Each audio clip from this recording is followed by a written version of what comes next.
everyone, and welcome to another episode of the Business Growth Show, where we talk about all components of business and how to utilize them for exponential growth. My name is Athin Cassiotis. I'm a business growth expert where I help business owners grow and scale to create wealth and freedom. And today, I have an awesome guest. His name is Paul Johnson, and he's a mergers and acquisition coach, investor, happy dad, director, and shareholder at Global Private Equity. And Paul qualified as a chartered accountant, chartered tax advisor, and accredited strategic planner in the 90s. And after qualifying, he set up his own accountancy practice, which he sold in 2003 to move into the M&A space. And he spent the last 20 years buying, building, and selling companies around the world in a variety of industries. And earlier this year, he finally succumbed to the numerous requests from business owners who have asked him to coach and mentor them in how to buy, build, and sell companies, and set up Paul Johnson Coaching.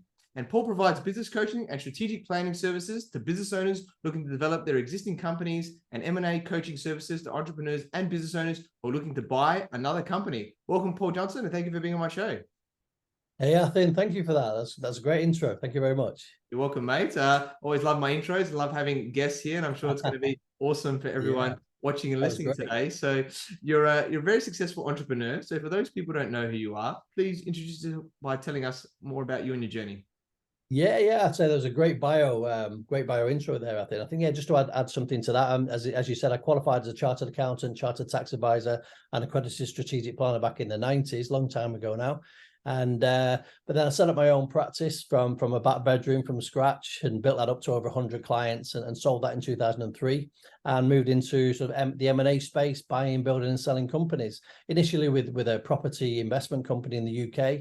Then moved over to Spain and Italy and Turkey and Cyprus, Morocco, Florida, working all over the world in various different companies, and then various UK businesses that they've bought, I've built, and have sold over the years, and it's been a great journey, And I spoke to an old colleague of mine who we qualified at the same time as accountants, and he took a partnership job in an accountancy firm.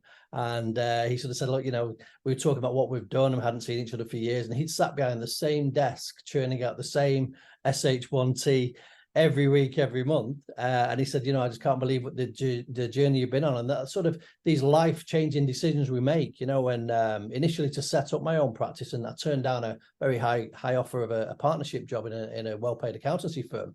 And I turned that down to set up my own practice, and that was a real life changer. And then the second, of course, was actually selling the practice when I got an opportunity to become the finance director and shareholder of a property investment company. So we make these life changing decisions, don't we? And you sometimes look back and say, was it the right decision? But you got to look back over the journey. I've traveled the world and and spoken at seminars to thousands of business owners over the years, and I wouldn't have done that if I'd stayed in either the large accountancy practice I was due to be a partner of, or if I've changed and held my own accountancy practice and ran that for 20 years. These decisions, they really change our life, don't they? Yeah, definitely, mate. I love that. Thanks for giving us a bit more about the space and when you got into it. So obviously you moved into the M&A space, right? And that was a big change in property, but obviously then in companies. Yeah. So tell us more about this and I guess why you enjoy it, why the big change, and you've grown from there. Well, as I say, being an accountant, so I left college at 18, and it actually took 10 years to get all the qualifications. It was just like years upon years of exams of accountancy, taxation, and strategic planning, and etc. And it took years to qualify. But then when you start dealing with clients, working for an accountancy practice and then working for myself, and I had some very high level clients when I had my own practice. And you sort of see these clients buying companies and not just growing organically. You sort of learn about business and entrepreneurship and growing a business organically, and it can take a while. But then you see, when I sort of started to see my clients who were buying companies, thinking, how's he done that? I do his accounts. He had no money, and now he's owned a company worth £1 million, and it's like. And then so I started to question these. Obviously, you question your clients. How have you done? How have you bought this? Well, they're called leverage buyouts. So what on earth is a leverage buyout? I've done all my exams and the accountancy. You don't learn about leverage buyouts in your accountancy exams, of course. And when he sort of told me about this, and I started to think, I like this. And then so I thought I tried one for myself, and it works. And it's like, wow, this is something where if you walk into a bank and say, I want to buy a company, I need £1 million. if you haven't got the security behind you, they'll laugh you out of the bank, 9 times out of 10. Now, if you go in there and say, look, I'm looking to buy a company, the company's got, £1 million of unencumbered assets, and I want to buy the company, but obviously a leverage buyout where you can secure your loan and your financing on the company, then they sit down and listen to you, and it's something that's been around for years. It's not something I've invented, of course. I think the most famous one is your club, Manchester United, with the Glazers. Apologies for mentioning that, I think, but that's the way they bought that with the leverage buyout effectively, and now they've got it for sale for what, 7 billion to 10 billion. They're valuing this, aren't they? So you think, but again, this has been around for years, and it's not just at that scale. It's not just the big boys who are doing this with the $1 billion companies. It's the smaller companies as well. If you want to buy a company for 100,000, 200,000, 500,000, million, whatever it may be, if you can find the right company, so obviously the idea is finding the right company that you want, it's the deal that you want, and then finding the ones with the assets on the balance sheet that are unencumbered. It could be trade debtors, could be fixed assets, could be anything really, could be stock, and just find a way of leveraging the funding that you require on the company itself rather than on you personally. So yeah, it was a real sort of, like we say, about the decision making and choices you make in your life. And when I asked this client, how are you doing this, and he taught me effectively, for free. We both paid hundreds of thousands in coaching fees over the years, and this was just a free conversation over a coffee with a client. I thought, wow, what a valuable piece of information this is, and then I took it and ran with it. So yeah, it's amazing.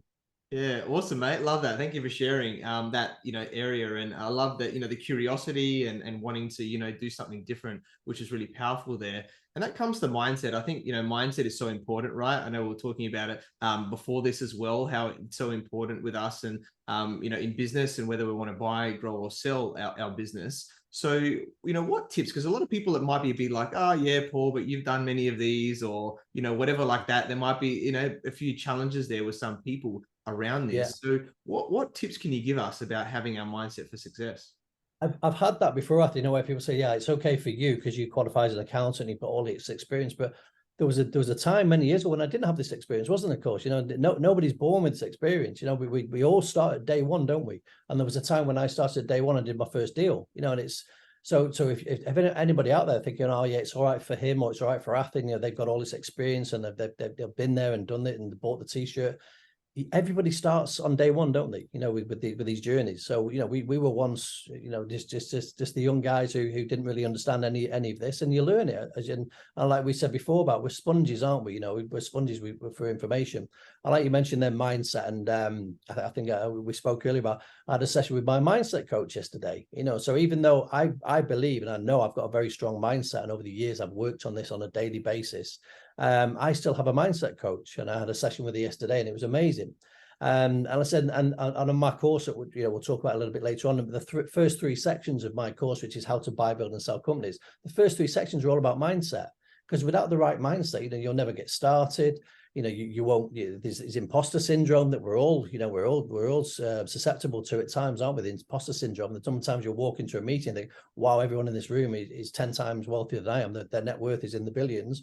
And I shouldn't be in this room. We all have that, so you've got to have the right mindset to get over that. And obviously, just adversity, which it will happen these times. And it's never plain sailing, is it? You speak to myself, yourself, anybody else who's been successful. It's never been plain sailing, has it? So you will hit these episodes of adversity, and you need the strong mindset to think, right, how do I get over this?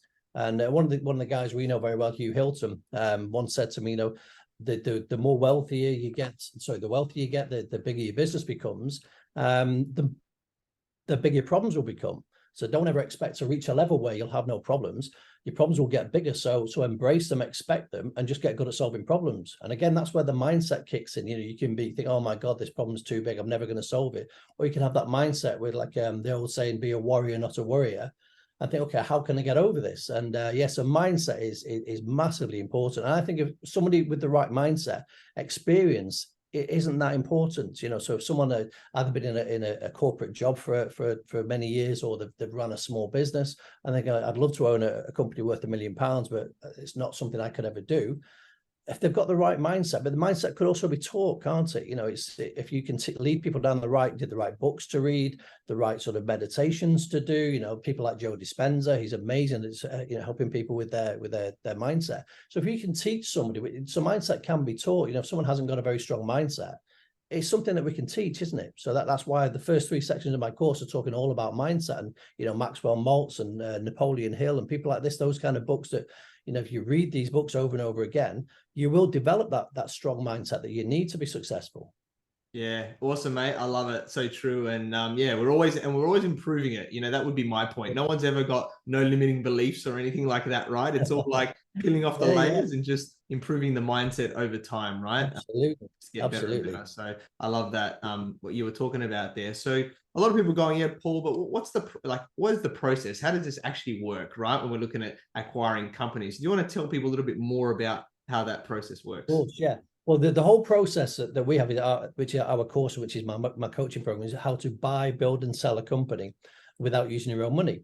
So, of course, the first stage is buying the company. So, obviously, the first step there is finding your ideal company to buy. So, sourcing the deal. Now, I always say to people, don't sort of find a company and fall in love with it if it's not what you want to do. So, if someone says, I found this amazing company, it's got I don't know, £500,000 of unencumbered assets on the balance sheet, I can raise some money on this, but it's in a company that you wouldn't want to be in, or an industry you wouldn't want to work in. You've got to sort of find, it's a bit like with looking at, sort of potential clients, what's the avatar of this company that you want to own? What do you want to do for the next few years? So with strategic planning, it starts with personal objectives, always with personal objectives. And then you move on to business objectives and strategic objectives with strategic planning. It's all about you and what is it you want to do with your life. You talk about, people like the Tony Robbins course you've just been on, it's always about, what do you want to do with your life? It's thinking about you, and it's not about the business and think, this business can make me X million a year. Well, if you're going to spend the next 10 years doing something you don't enjoy, then that's not the right road to go down, is it? So the process is finding the ideal company for you to buy that you really want to own. And then, of course, then going out into the market, and we've got various ways of sourcing deals and so many different ways you can find these companies. And the idea, of course, is to find dozens of these potential companies to buy and then cherry pick the one you actually want.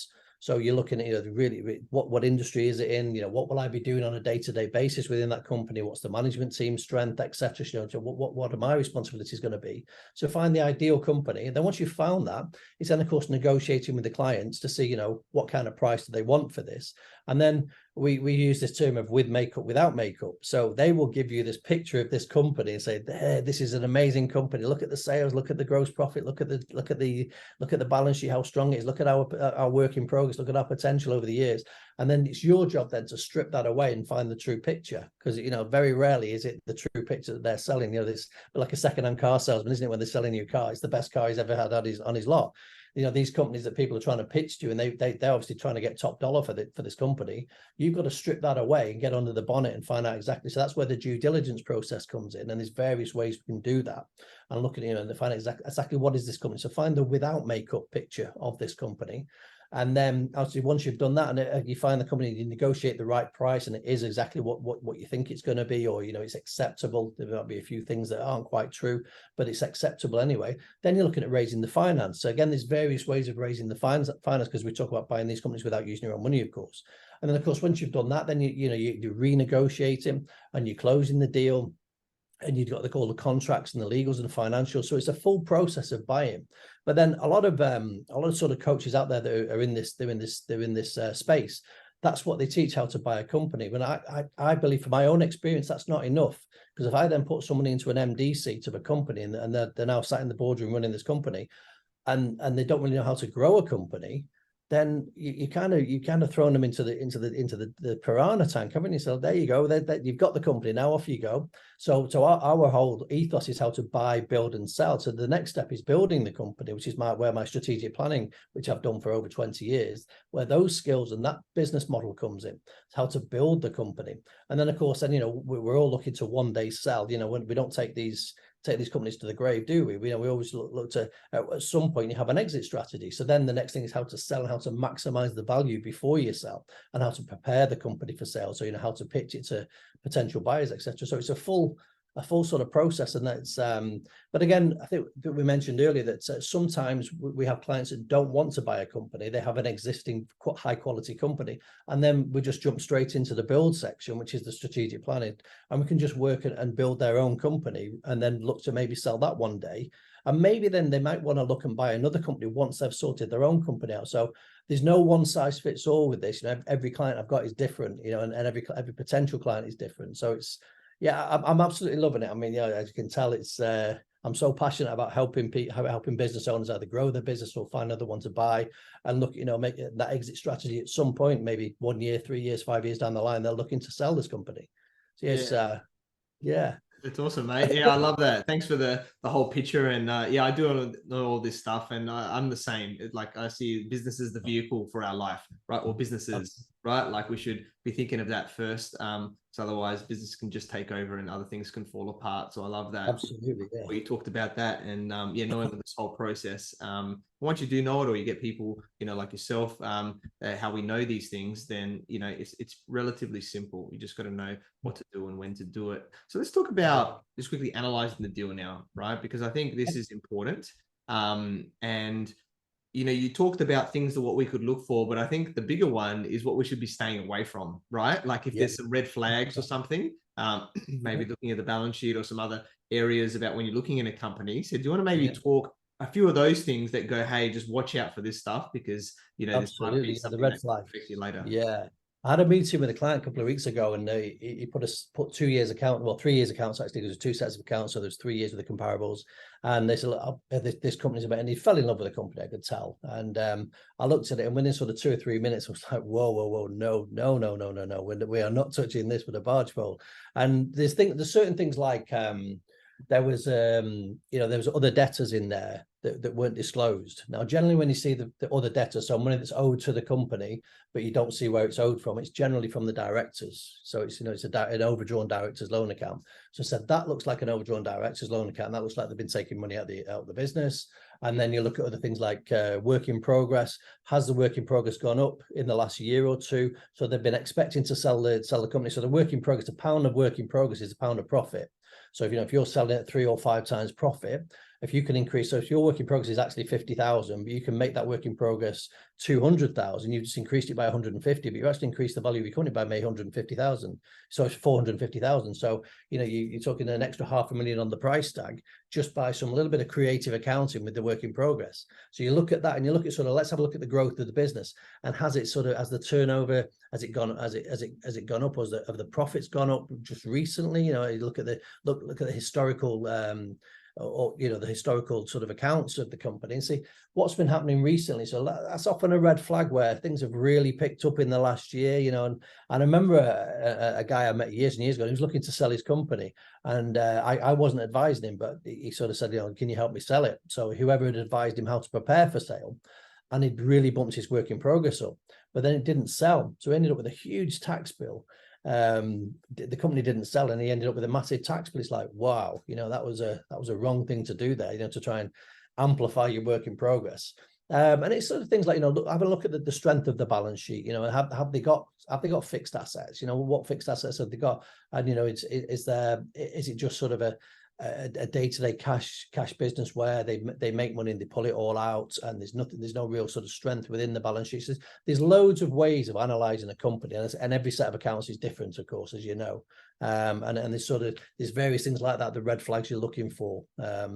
Whereas I could talk for days on red flags in financial statements. Yeah, no, that was great. I think you gave some great examples, right? About, some areas here where, they're trying to make it look better with makeup, or there's certain things there in the business that you're going to stay away from. And I think that's really powerful, because that's where you learn the most from, is the issues and things like that. So I think that was extremely valuable.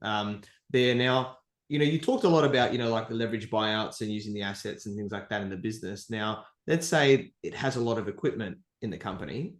What happens if, there's still loans on that equipment, right? In there, and you're trying to go in? Is there still a way that you can use that, or how does that work if you're trying to? Yeah, obviously depends on the loan to value, of course. So, if you've got assets worth, I don't know, say 500,000 and the outstanding loan is 100,000, you've still got 400,000 there. You can't, obviously that's not full equity. You couldn't take it all out, but you could refinance those assets, couldn't you, with asset-based lending? So, there's various ways of it. It could be the trade debtors on an invoice finance deal, or it could be some property that has a small mortgage, or a lower loan to value, and you can take more out. So yeah, with equipment and with fixed assets. And of course, one way of looking at sort of the fixed assets we always do when we're analysing a balance sheet, analysing a company for due diligence purposes, do they really need all that equipment? Could it be sold, and could that equipment then be rented? That's a great strategy. Certainly once you're into the company and you can refinance, you might have sort of equipment worth 400, 500,000. And you look at how often do we use this? And is it worth having this on the balance sheet, or how cheap is it to rent this equipment that we need? And then work out sort of how many days a year we're using this equipment. Well, how much would that cost us to rent? And then we could sell that equipment, pay off the existing finance, and that's releasing assets, isn't it? That's releasing cash, which is the best asset to have, isn't it, in any business, really? So there's various ways, and yeah, equipment's a great one. I've seen so many examples over the years where they've got this huge high value equipment. It looks good on the balance sheet, but really, if you look at assets on a balance sheet, and you've got the fixed assets, you've got the stock and the work in progress, the trade debtors and the cash. As much as you can sort of move into the cash column and the cash accounts, you're going to improve your cash flow and and then enable you to grow quicker. So now there's various different things we look at there. And then I say equipment's a great example. Yeah, awesome. Love that. So thank you for sharing. I think it's really powerful to get people to start thinking differently about how we can use this to get rid of those fears, or I can't do this type of thing like that when there's these things that's these challenges that are ahead of us. So let's talk a bit about due diligence now, right? Because if you're well versed, I guess you can do a decent amount yourself, but then also you need to get like accountants and lawyers involved, right, in this process. Do you want to talk about this process, and then how we when we should be getting them involved as well to make sure that? Yeah, of course. Yeah. I like to say, I'm a little bit in an advantageous position there, because I'm a qualified accountant I have been for many years. So yeah, it is a good idea if you haven't got somebody like myself behind you. Obviously I can do due diligence in minutes, often on sets of accounts. But if you've not got that, if you've not got a coach like myself, then yeah, get your accountants involved, but find the right accountant, because I'm, again, not being sort of disrespectful to anybody, but some accountants that they're over the years, they're basically preparing accounts, preparing tax computations, etc. And really find one that's been involved in the M&A space, that's been involved in buying and selling companies, and know what to look for. There's different ways of viewing a set of accounts. If you're just looking at it from a profitability point of view, and what the tax liability is going to be, that kind of accountancy eye, then that's not someone who's going to be looking at it from the eye that you want, really. So looking for the red flags and on the due diligence process. And not just accountants, there's some great legal firms around, some great solicitors and that are out there, legal firms that can really help you with this as well. But again, it's finding someone that's experienced in this, and not just your local high street guy who's never done this before, because there's no substitute for experiences with these things. But yes, and I think you learn along the way as well. As you do your first deal and you do the due diligence, and you see things, or you have assistance from either a coach or from an accountant, and you'll learn something. And then the next time you do a deal, you can do that yourself, can't you? It's as we talk about in life and growth and development, it's you learn along the way, you learn on the job, and there really is, as I mentioned, no substitute for experience. So don't really worry too much about knowing everything on your first deal. It's find that there's always people around that can help you, and anything that you're not sure of, you can find someone that can help you with that, or find a great coach. It's there's two ways of doing it. Yeah. Definitely, mate. Love that. Thank you for sharing. Really, really powerful that there on how you to look at it and getting them involved. So let's talk about strategic planning now, because I know it's a big thing about what you do about building it so that we maximize the profit, and obviously when we want to sell eventually. So it's very important. Yeah. Explain to us, for the people that don't understand, what it is, and how we can the power of it. How long have we got? Because I could talk about 3 or 4 days. The short version. Do you want the short term? Okay, you don't want the 3-day version, all right? Because I can do a 3-day seminar on strategic planning. I'll give you the slightly shorter version. Yeah, that's so. As I said before, we start with personal objectives and then business objectives, strategic objectives. See, what is it you want to do with this business, and how do you want it to change your life effectively? And then you start to look at the different elements of a business. So, of course, firstly is the products and services we always look at. So, what analyze the existing products and services, what's performing well, what's not performing well, and then look at potential products and services. What else can you add into your products and service range, it's complementary to what you're already doing? If you've already got a database of customers, what else can you be selling to them? So you look at that kind of thing, and then you look at sort of joint ventures and cross fertilization is always a great one. It's something that I learned many, many years ago. And again, just a shortened, abbreviated version of this. If you've got two companies and they've both got a database of customers and they're both selling a different product, they can do a joint venture and they can market each other's product to their own database, and it costs nothing. Obviously, finding the right one is the key here. Finding the right company to work with is the key.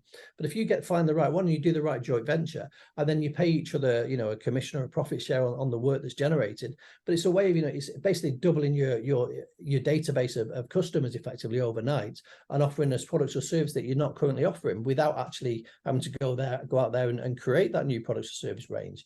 Okay, and then once you've kind of done that, there's things like having a look at the organization chart and the roles and responsibilities of everybody within your organization, looking for gaps of where you might have a gap in your organization. You may have a guy that's in charge of sales and marketing who's the best sales closer in the world, but doesn't really understand marketing.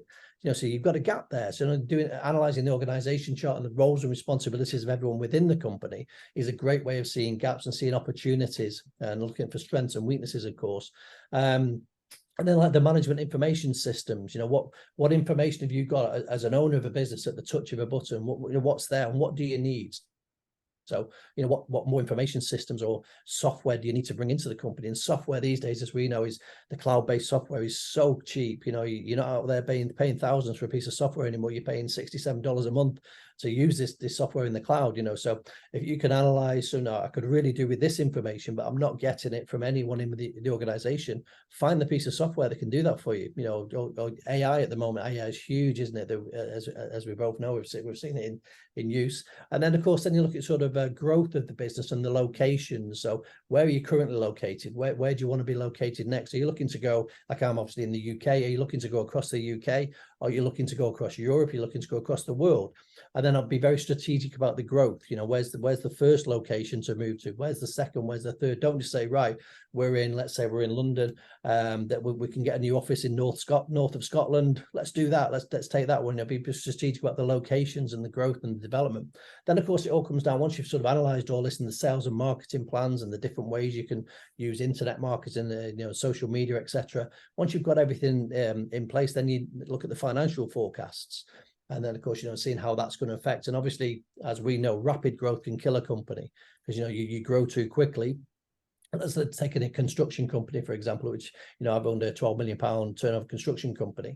And you look at that, if you grow too quickly, the turnover goes through the roof, but really you can be waiting 2 or 3 months to get the money in from the customers, but you've got to pay your wages, your subcontractors, you buy all the materials and all your office overhead. You've got to pay all that in month, at the end of that month effectively. And then you might be waiting 2 or 3 months. So you've got to manage the financial forecast with the cash flows and obviously the profit forecast as well. So that's all the financial side of things. And then that all comes together into what we call strategic action points. So you would then analyze everything you've done within that strategic plan. Say, okay, what needs to be done, by when and by who? And then you review that on a regular basis. So it's not like a business plan where they've written it, it's a 5-page plan, I've sent it to the bank and have done. A strategic plan is something that you create and you constantly reviewing and constantly updating and developing. And so that's the short-on version. I say, if you want another 3 days worth, you give me a call. Love it, mate. Thank you for that. I think you gave a really powerful way of how that flows through and all those different key areas and why they're so important, right? In the business, and that it's living and breathing, right? As we do, the more information we get, the more we, grow from there and make those better decisions. Like you talked about decisions at the start, it's always those key decisions that define us in our life and our business journeys. So, obviously, your stuff, and there's a lot of business coaches, M&A coaches out there, but what sets you aside? What makes you different, from others out there? I think what makes me different? I think the initial things, of course, is say there's a lot of people out there that teach you how to buy a company without using your own money. I've got quite a lot of competitors out there doing that. But as I say, when I first entered this space back in March, because as you mentioned, I've been asked so many times over the years when I've been speaking at events or meeting business owners, will you coach and mentor me? I've always said no over the years. I've been too busy with my own deals and my own companies. And then early this year, I decided to enter the water. And what I first realized was, looking at the competitors and what people are doing, that throwing people, I say, into the piranha tank of there's a company, you own that now, and not really helping them to grow the company. So that's the first thing.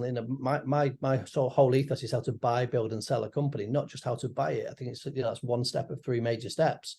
And then the next thing, I think one thing that really I passionately care about this. I'm not, this isn't. It sounds like a cliche, but I'm not really doing this for the money. I'm doing this because I really enjoy it, and I really sort of help people. I've learned so much over the years, and I want to share that knowledge and those experience and the good bits and the bad bits. As we mentioned adversity before, I've made some mistakes over the years, and helping people, preventing them from making those mistakes is very important. So yeah, I'm so passionate about helping other people, and I love helping clients and showing people what I've done over the years and how they can take that information.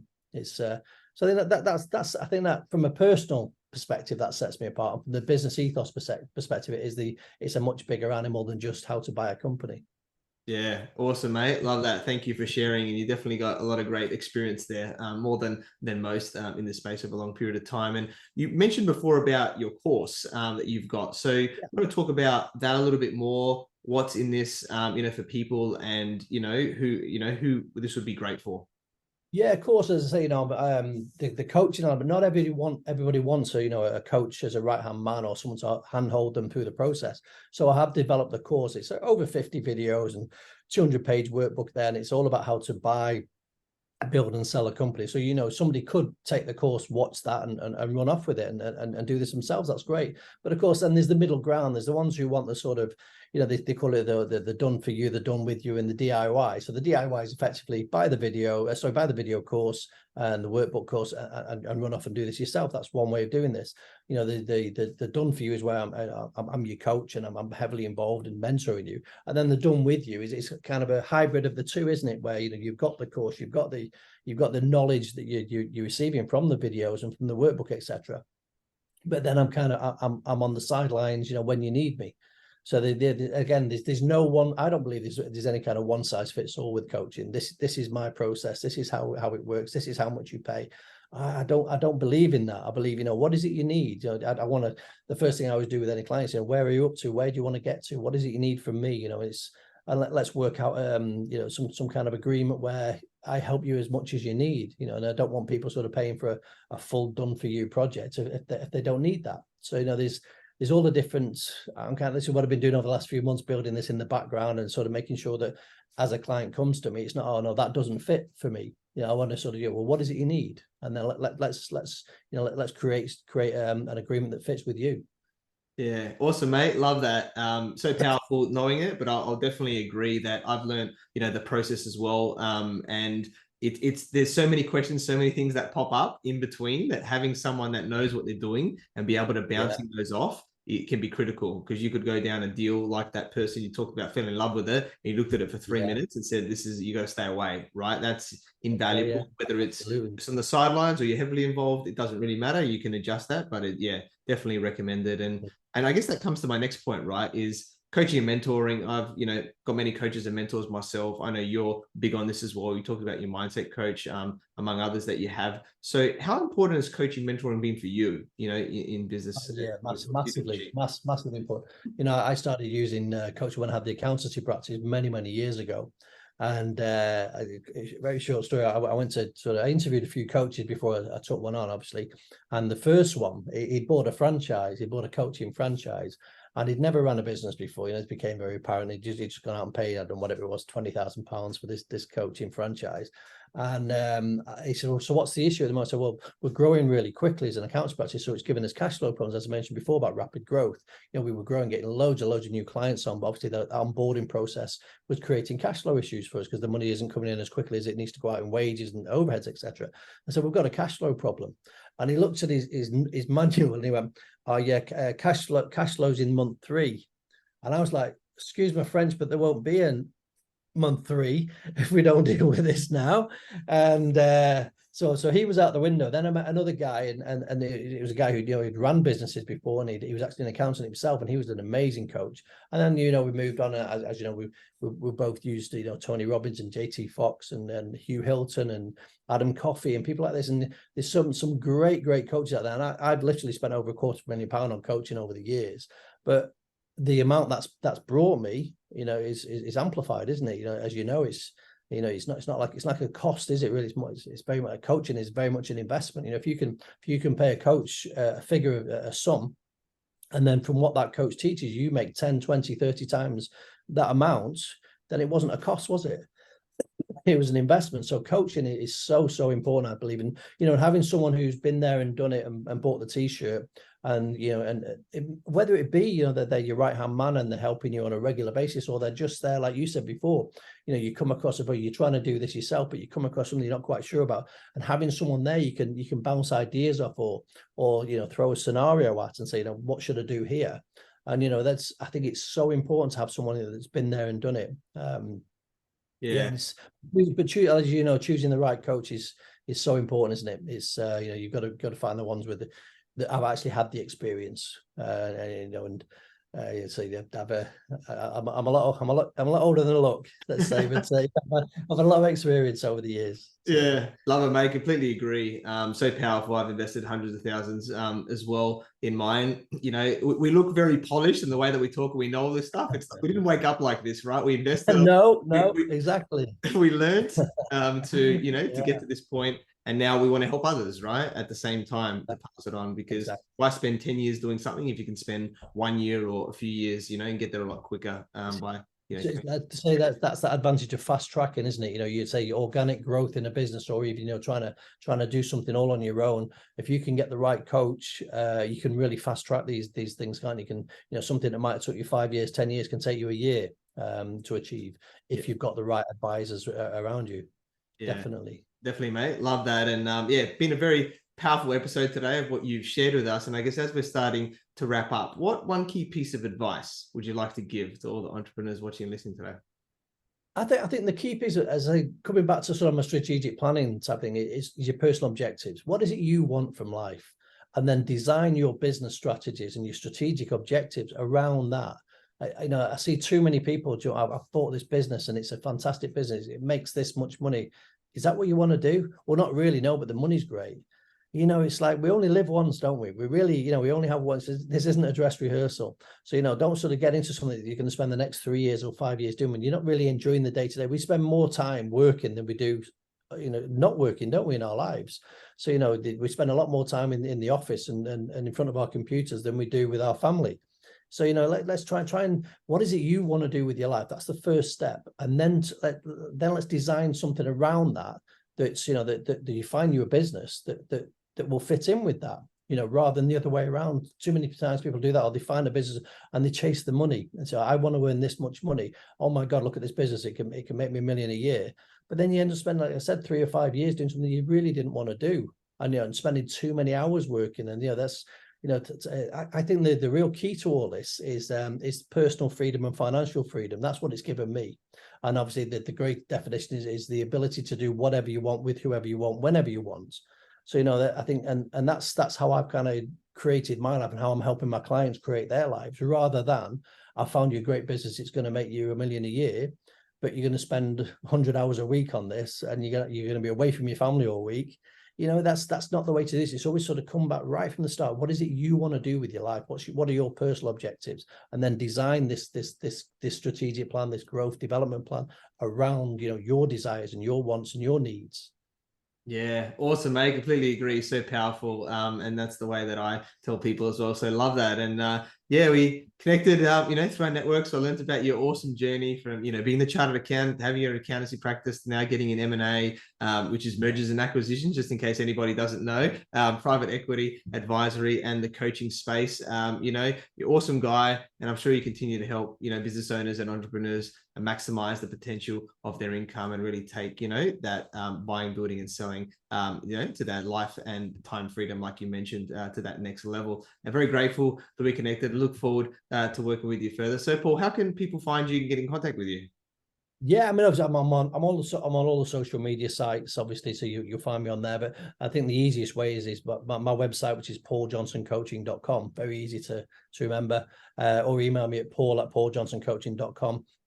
That's the by far the easiest way to find me. But I'm on LinkedIn, I'm on Facebook, I'm on Instagram, I'm on all the socials. So you'll find me on those. But definitely the easiest way is through the website, pauljohnsoncoaching.com. Yeah, awesome, guys. Well, definitely check out Paul on his website, and all the links will be further down as well. Because definitely know his stuff, as you can tell today, and it's great to have someone like Paul in your corner. If you're going down this path. And I want to thank everyone as well for watching and listening to this show, where we talk about everything on business growth. And please like, subscribe, and leave us a 5-star review. You can find me on LinkedIn, Facebook, Instagram, and YouTube as Athin Cassiotis, or visit my website, athincassiotis.com. And if you want to grow and scale your business, you can reach out to me on any platform to see if we're a good fit. And I completely agree with you, or do I? The only way we know is if you tune in next time. So until next time, remember that our business grows when we learn skills and take action using them in spite of fear. So remember to design your growth and results.